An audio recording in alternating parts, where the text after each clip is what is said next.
Almost all features in SolidWorks start with a sketch. Sketching correctly and efficiently is the key to being a proficient designer. To get started, let's go ahead and choose one of the three fundamental planes. I can see I have the front plane, the top plane, and the right plane. I'm going to go ahead and choose the top plane, click on the sketch icon, and it starts a brand new sketch on that plane. Notice I have the origin in the center of my part. That's really important. We always want to tie into the origin. To get started with, under the Sketch tab up here, we've got a bunch of tools we're going to be using in sketching. The very first one is Exit Sketch, so when we're done with our sketch, we're going to click on that, and it's going to take us out of that sketch environment. Number 2 icon here is the Sketch or Smart Dimension, and we're going to be adding dimensions as soon as we actually have some geometry to sketch upon. After that, we have a whole bunch of other features that we're really not going to be touching on too much right away, but we will be in the course. At first, the only 2 tools we really need are the line and the circle tools. And in this movie, we'll just be using the line command. So go ahead up here and grab the line tool. And by the way, notice as I mouse over it, it gives me a little heads-up display showing me that L turns on the line command. So if you ever want to be in the sketch environment and turn the line command, just hit L on your keyboard or hit L again to turn it off. So now that I have the line command, there's 2 different methods for drawing lines. Number 1 is called the click method, and number 2 is called the click and drag method. So let's try it out. First things first, click once, and notice as soon as I click, the line is now attached to the tip of my cursor. As I move this ring around, you can see that the length of the line is now displayed. Say 2.61, for instance. As I move it around here, as soon as I get to a vertical orientation, notice it shows me the angle. So I'm at 90 degrees, and notice that little yellow box. That yellow box is showing me that if I were to click right now, it would add an automatic relationship showing that this line is a vertical line. I can get the same thing if I go over here to the 45 or the 135. It'll show me what angle I'm at. Or if I come over here to the horizontal, notice I get that little yellow box again. This time it's going to say, hey, you're at a horizontal relationship. And if I were to click, it would automatically lock that line into being horizontal. If I click over here at an arbitrary location, close to 6 inches, notice as I click, now there's these little yellow helper lines showing me what is continuing to be collinear or a perpendicular relationship. And it also gives me the heads-up display, again, as how long that line is. And this command is going to continue on until I hit escape or cancel out of the command. In this case, I'm not going to click on any one of the little helper lines. I'm just going to click out in space here. And again, it just keeps going.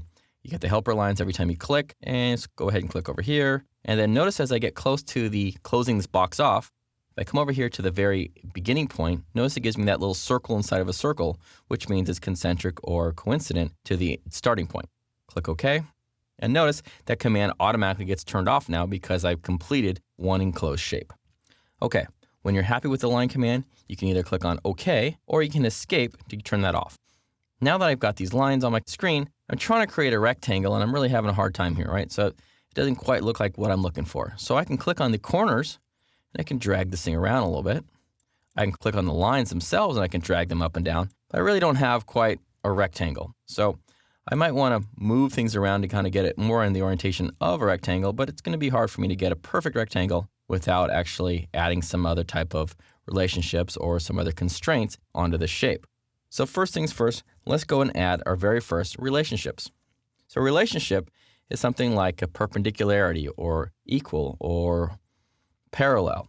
So to create this shape into a real rectangle, I need to add a few of those things. So if you think back to your geometry classes, you might remember that to create a rectangle, you need parallel lines. I can click on this line here. I can hold down Control on the keyboard, pick this other line over here. And as soon as I let go of Control, I get these little available relationships. So I can say these lines are horizontal, they're vertical, they are collinear, perpendicular, parallel, equal, or fixed. Notice I also get those exact same relationships over here on the left-hand side of the screen. So I could say these lines are parallel, and notice what happens.